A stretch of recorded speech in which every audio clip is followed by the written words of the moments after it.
You know that feeling, right? Just completely swimming in information, maybe drowning a little, and yet you're still looking for that clear path, something quick, but also deep to feel genuinely well-informed. Yeah, and not just informed, but like effective, moving beyond just chasing success on the outside. Exactly. Finding that inner peace, strong relationships, a life that actually feels, well, right, we all chase achievement, but sometimes it feels like the inner stuff, the relationships, kind of get left behind. It's a really common struggle, I think. And, well, that's what we try to do here on the Deep Dive.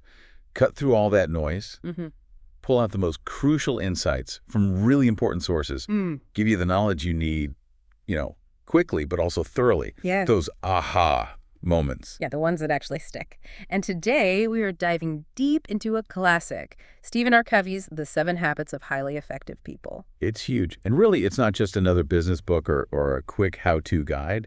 No, not at all. For people who really engage with it, it's transformative. It's like a blueprint for a whole different way of living. Absolutely. So our mission today is to unpack those foundational ideas, the core principles, the first few habits. Okay. And show you how they lay out a path to lasting effectiveness, both personally and, with other people, getting beyond the superficial stuff to make real deep changes. Quantum change, as Covey calls it. All right, let's get into it. Covey saw this strange thing happening, this paradox. He worked with incredibly successful people. I mean, top of their game, hitting all the career goals, but underneath. Yeah, underneath they were struggling. Totally. Talking about this inner hunger, this need for things to line up, congruency. Yeah. And for healthy relationships. They'd hit the targets, but lost something vital along the way. Yeah. Asking, is this really worth it? Yeah, I feel like I've lost my family or I don't even know myself anymore. So what did Covey see as the problem? Well, he saw many of them trying to fix these deep, chronic problems using what he called the personality ethic. The personality ethic. Okay, what's that exactly? It's the quick fixes. Superficial techniques, manipulative strategies, maybe faking interest in someone's hobbies to get ahead, using a power look, that kind of thing. Ah, okay. Like trying to charm your way through things or putting on a mask. Exactly. Short-term tactics. And look, he acknowledged maybe they work in like a one-off interaction, a quick deal, but long-term, especially in ongoing relationships, fundamentally flawed. Because if your actual character, who you really are, is insincere or duplicitous, people pick up on it. They do. Even your good techniques start feeling manipulative. It just breeds distrust. It reminds me of that Emerson quote, "What you are shouts so loudly in my ears, I cannot hear what you say." That's it, precisely. Covey argues that only basic goodness, what he termed primary greatness, or the character ethic, actually gives life to technique. Otherwise, it's just hollow.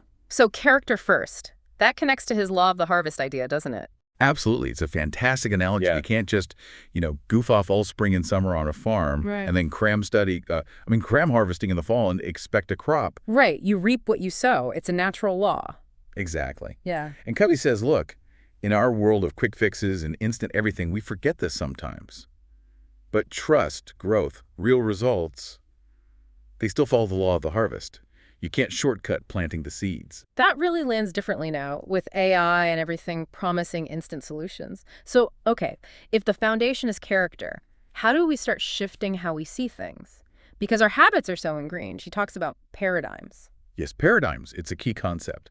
Basically, a paradigm is your model, your theory, your perception, your frame of reference. It's the lens through which you see the world. Okay. How you understand it, how you interpret everything. And he uses the analogy of a map. Paradigms are like maps. And the map isn't the territory. Heard that one before. Right. The map just describes the territory. So what happens if your map is wrong? Imagine trying to find your way around Chicago using a map of Detroit. Yeah, you'd be lost. Completely. You could work harder, run faster, be more positive. Still lost. Just getting to the wrong place faster. Exactly. The problem isn't your effort or your attitude. It's the map itself. It's inaccurate. That paints such a clear picture, like that optical illusion, the drawing, where some people see a young woman, others see an old woman. Perfect example. Two reasonable people look at the exact same data, the same drawing, and see totally different things. And they're both technically right based on their conditioning. Wow. So our paradigms dictate how we even interpret facts. And our attitudes, our behaviors, they all flow directly from these deep mental maps. Maps we hardly ever question. We just assume our way of seeing is reality. So if the way we see is the problem, then changing how we see a paradigm shift must be the answer, that aha moment. But that sounds hard, like really hard, more than just a quick insight. It is hard. It's fundamental. Thomas Kuhn wrote about this in Science. Major breakthroughs almost always came from breaking with old paradigms, old ways of seeing. So if you want quantum change, significant change, not just tinkering around the edges, you have to work on your basic paradigms. It's like that Thoreau quote Covey uses Yeah. about hacking at the leaves versus striking at the root. Exactly. Most self-help focuses on attitudes and behaviors, hacking at leaves. Covey says you got to strike at the root, your paradigms. And he shared a really personal story about this with his son, didn't he? How he and his wife just weren't getting through despite trying everything. Yes. It was a tough one. Huh. They eventually realized their perception of their son was that he was somehow inadequate or behind. They were seeing him through that lens. So they were trying to fix him based on their map of him. Right. Hacking at the leaves. But when they looked deeper at their own motives, their own feelings, they saw their desire to be seen as good parents was clouding their view. It wasn't purely about his welfare. Oof, that's a hard realization. So they had to change themselves first, their perception. They had to stand apart, try to sense his unique identity, his worth, separate from their own needs and comparisons. It was a slow, deliberate paradigm shift for them. Wow, that really shows the power of starting inside. It does. And this character ethic, it's based on the idea that there are universal principles, like natural laws, Yeah. fairness, integrity, honesty, human dignity, service, quality. Like gravity, they just are. Exactly. They're the lighthouses. They're the territory. Our values, on the other hand, are the maps. And when our values, our maps, align with these principles, the territory, then we have truth. And you can't fake your way through these principles. Like, you can't pretend to play the piano brilliantly if you haven't practiced. Right. Or pretend you're a great tennis player. You just get found out. It leads to disappointment. And he talked about borrowing strength, like using your authority over a child instead of building their internal commitment. Yeah, like when he made his daughter share her toys just because other parents were watching. He valued their opinion more than her growth or their relationship in that moment. That kind of thing actually builds weakness in everyone. So it comes back to the way we see the problem is the problem. Our paradigm is the starting point for everything. Absolutely. Which leads us straight to his core inside-out approach. Okay, explain that. It means private victories mastering yourself have to come before.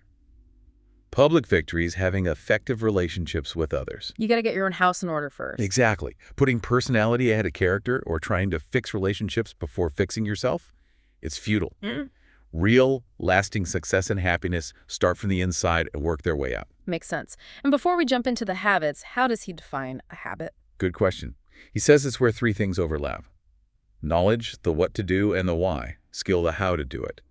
And desire, the motivation, the want to do it. Knowledge, skill, desire. You need all three.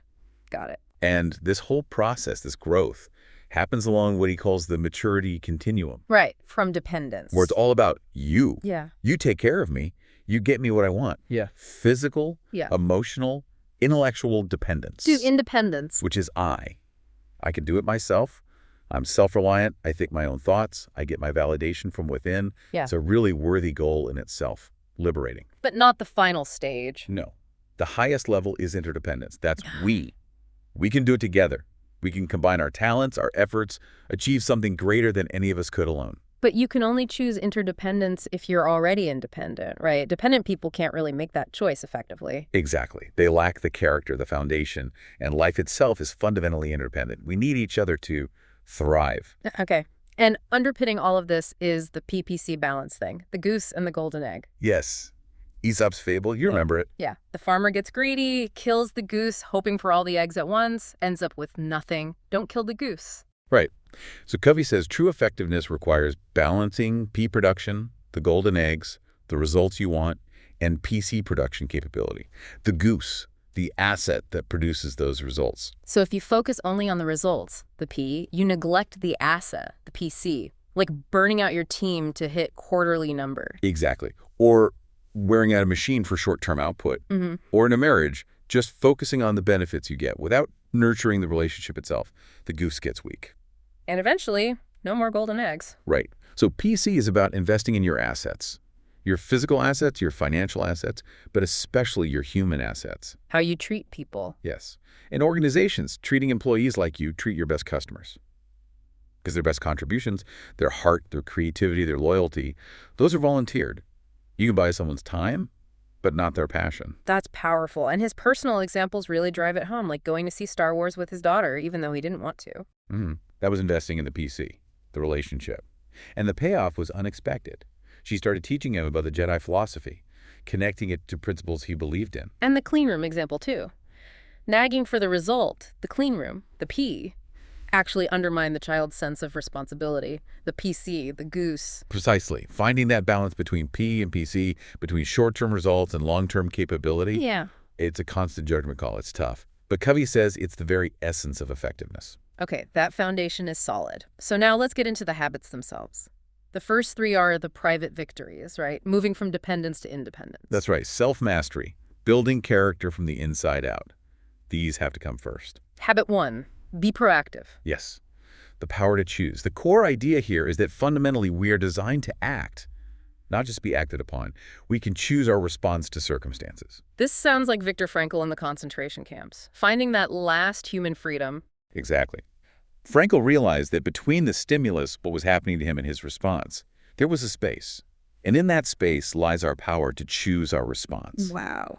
And in that space are our uniquely human gifts: self-awareness, imagination, conscience, and independent will. So proactive people use that space, reactive people don't. Pretty much. Reactive people are driven by feelings, circumstances, the environment, bad weather, bad mood, treated poorly, get defensive. Proactive people carry their own weather. They're driven by their values. They subordinate feelings to values. Like that nurse Covey talked about, who realized she was choosing to be miserable because of a difficult patient. Yes. And then she chose not to be. That realization of her own freedom was immense. But shifting from reactive language, I have to, if only, to proactive language, I choose, I prefer, I will, that feels like a big mental leap. How do you start? It starts with taking initiative, not being pushy, but recognizing your responsibility to make things happen. Like his advice for job hunting. Don't just wait for openings. Identify an organization's problems and proactively show how you can be the solution.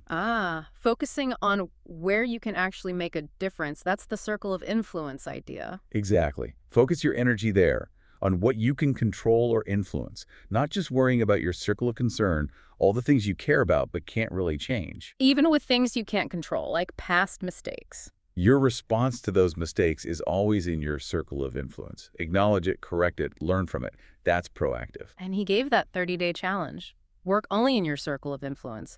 Make small commitments to yourself and keep them. Be a light, not a judge. Work on you. It's a powerful exercise. Yeah. Builds that proactive muscle. Okay, that's habit 1. What's habit 2? Habit 2. Begin with the end in mind. This is the first creation, the mental creation. It's about personal leadership, defining where you're going, your destination. And he has that really intense exercise, picturing your own funeral. Yes, visualize it. 3 years from now, what do you want people to say about you, your family, friends, colleagues, about your character, your contributions? Whoa. That really cuts through the noise, doesn't it? Forces you to think about what truly matters, your deepest values. It provides that frame of reference, so you don't get caught in the activity trap, being busy, climbing the ladder, but finding out it's leaning against the wrong wall. Achieving success, but realizing it's empty because it wasn't the success you truly wanted. Precisely. And this is where he distinguishes leadership from management. Leadership is deciding which wall to lean the ladder against, doing the right things. Management is climbing efficiently, doing things right. Lead from the right brain, manage from the left. Got it. And this links back to proactivity, because we can rewrite our own scripts. Yes. Habit 1 says you're the programmer. Habit 2 says write the program. Use your imagination and conscience to consciously design the life you want, aligned with your values, rather than just living out scripts handed to you by others or by circumstance. Like Anwar Sadat, who re-scripted his hatred for Israel while in prison. Amazing story. He examined his own mind, changed his internal script, and that led to incredible external change, the peace process. He said, real success is success with self. So the practical output of habit 2 is often a personal mission statement. Yes. Your personal constitution. It clarifies your purpose, your values. It becomes the standard against which you measure everything else. And it helps you figure out your center, right? What you build your life around. He lists common ones: spouse, family, money, work. Possessions, pleasure, friends, enemies, church, self. Each has vulnerabilities. Mm. If your center is your spouse, what happens if the relationship struggles? If it's money, are you ever secure?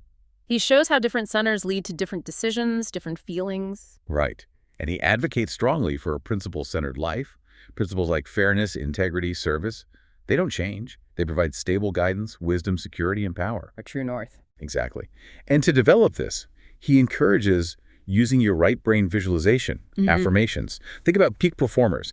They mentally rehearse success. Creating internal comfort zones. Yes. And they break down your mission into key life roles, parent, spouse, manager, friend, individual, and set goals within those roles that flow from your overall mission. And this isn't just for individuals. Families and organizations can create mission statements too. Absolutely. The process of creating it together builds incredible PC, incredible buy-in, like that Marriott hotel example. Right, where everyone, down to the housekeepers, helped define what uncompromising personalized service meant in their role. That shared understanding and ownership transformed the culture. Okay, so habit 1 is be proactive. Habit 2 is begin with the end in mind. That brings us to habit 3. Habit 3. But first things first. This is the second creation, the physical creation. It's the day-to-day, moment-to-moment practice of habits 1 and 2. It's about personal management. Exercising your independent will, living with integrity. Yes.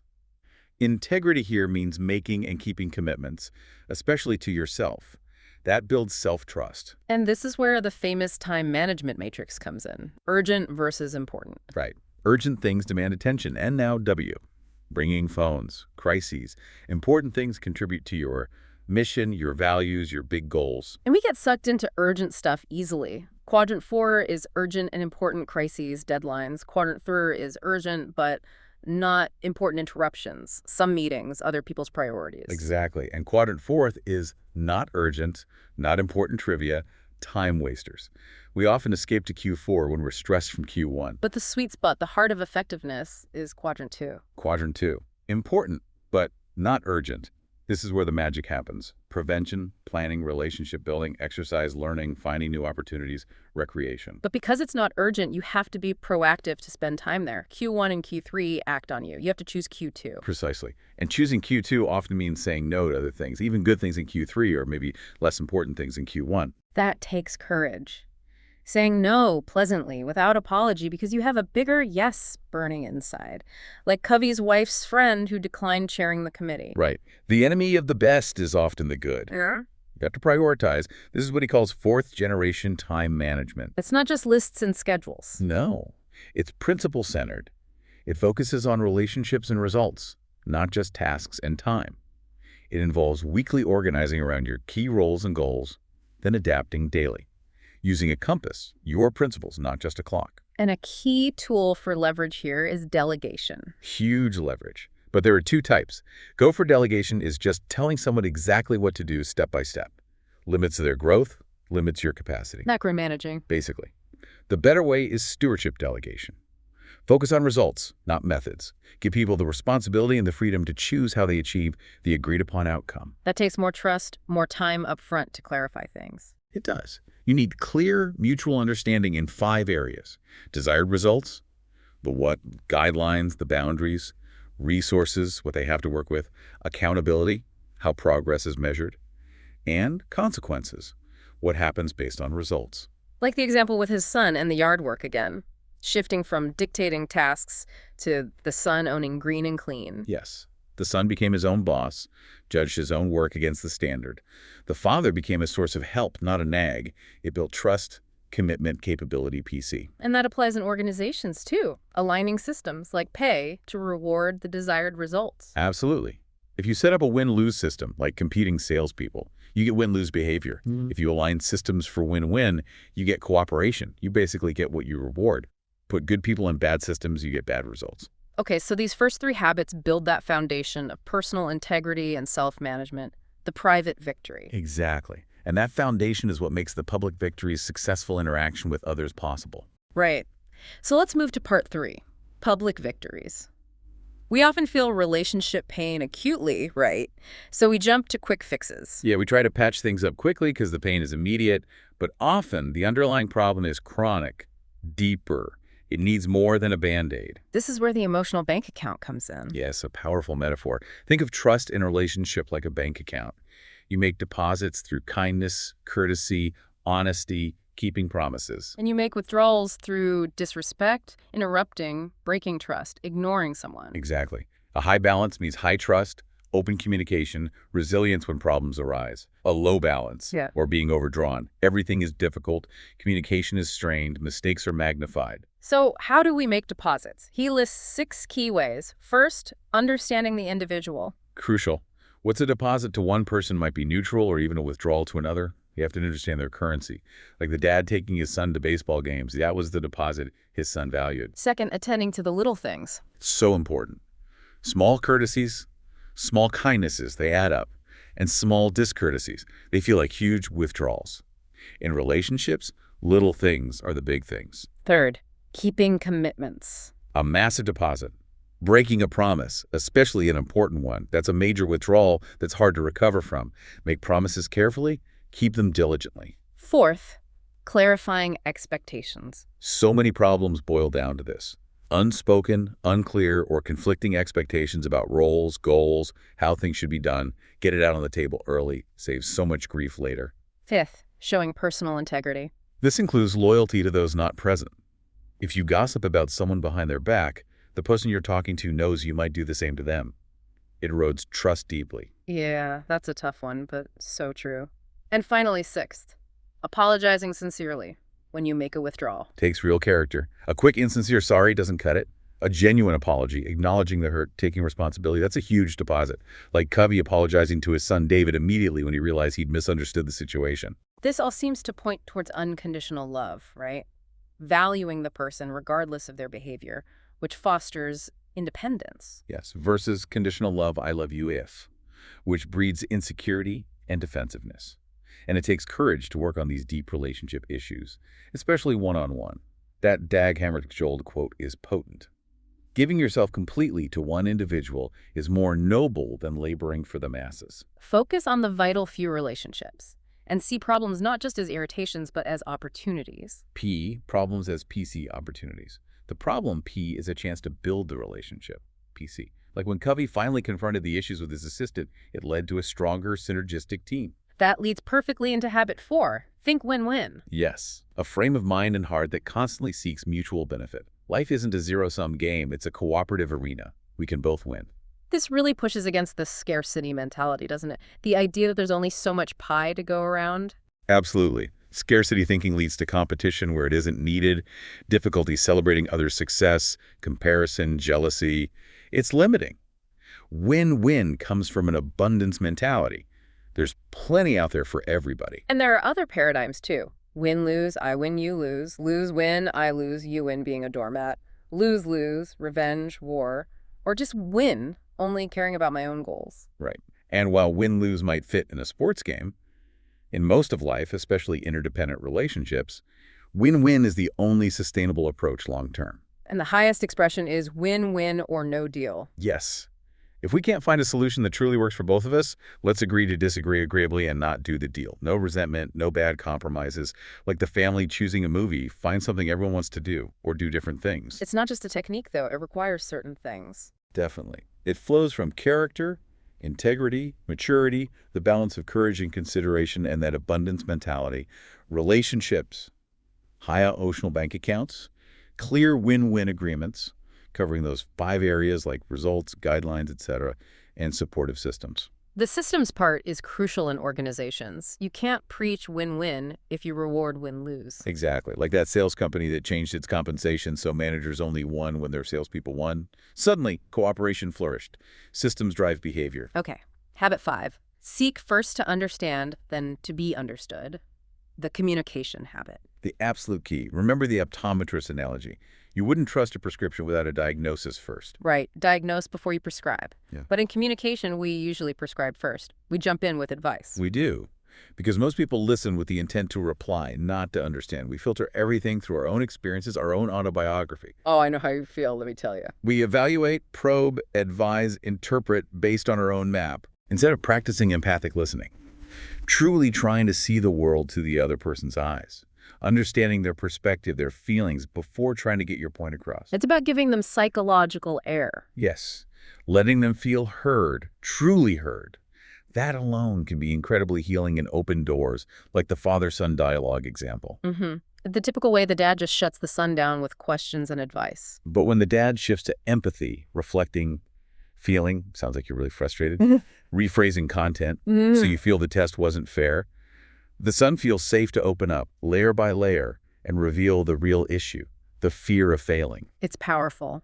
But it has to be genuine, right? Not just a technique. Absolutely. People sense manipulation. It comes from a sincere desire to understand, and this connects to ethos, pathos, logos. The Greek sequence for persuasion. Right. Ethos is your credibility, your character, your trust account.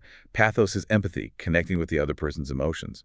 Logos is the logic, the reasoning. Most people jump straight to logos. But they fail because they haven't built the ethos, trust, or shown the pathos, understanding. Exactly. You need the foundation first. Yeah. And the beauty is, seeking first to understand is always within your circle of influence. It immediately builds trust and opens doors. Okay, that builds naturally into habit 6, synergize. The habit of creative cooperation. This is where all the other habits come together. The whole becomes greater than the sum of its parts. 1 + 1 = 3 or 10 or 100. Creating solutions that literally didn't exist before. Yes. So much potential is wasted because people get stuck in defensive communication, assuming conflict.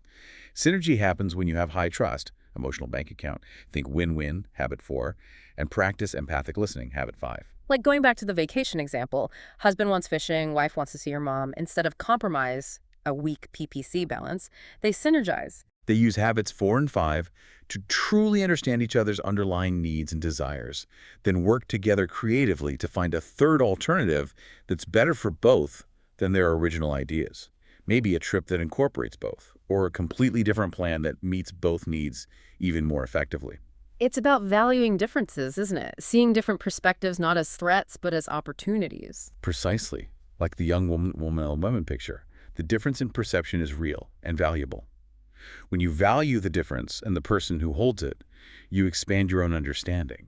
It's not just logical, it's psychological. And this relates to Lewin's force field analysis, reducing restraining forces. Yes. Often, to create change, it's more effective to understand and reduce the resisting forces, the fears, the negative emotions, the old habits, than it is to just push harder with the driving forces, the logic, the pressure. Synergy helps uncover and address those restraining forces. And Covey shares examples of this solving really tough conflicts like lawsuits or business disputes, where synergy created outcomes nobody thought possible. It transforms relationships and finds solutions that respect everyone involved. Amazing. Okay, that covers the public victories. Now, how do we keep it all going? Part 4, renewal. Habit 7. Habit 7, sharpen the saw. This is personal PC, taking time to renew yourself in the 4 key dimensions of life so you don't burn out. It's preserving and enhancing your greatest asset, you. Okay, what are the 4 dimensions? Physical, spiritual, mental, and social-emotional. You need regular, balanced renewal in all 4. Let's break them down. Physical. Exercise that builds endurance, aerobics, flexibility, stretching, and strength resistance. It's quadrant 2 important, not usually urgent. You have to be proactive. And remember, no pain, no gain applies to emotional muscles too, like patience. Got it. Spiritual. Connecting with your core, your value system. This looks different for everyone. Prayer, meditation, reading scripture or inspiring literature, spending time in nature, listening to great music. It's about perspective and peace, like Dr. Gordon's prescriptions for self-reflection. Examine your motives, write your worries on the sand. Powerful stuff. Okay, mental. Continuing to learn and grow your mind after formal schooling ends. Reading broadly and deeply, writing, planning, visualizing, learning new subjects, actively engaging your brain, not just passively consuming media like TV, which can dull the mind. Managing your mental diet. And finally, social-emotional. This is about our relationships, our connections, finding security through service, contribution, building those emotional bank accounts. It also involves scripting others, positively seeing and reflecting the potential in them. Like Don Quixote seeing Dulcinea and Aldonza, or that experiment with the bright and dumb kids' expectations become reality. Exactly. How we treat people, the belief we show in them, has a huge impact. Strong families, strong communities provide these roots and wings. And Covey suggests as daily private victory, at least an hour a day. Minimum. Dedicated to renewal across the physical, spiritual, and mental dimensions. It's totally in your circle of influence, pure quadrant 2, and it fuels everything else. It's the habit that makes all the other habits possible. It leads to an upward spiral of growth. Yes. Learn, commit, do. Learn, commit, do.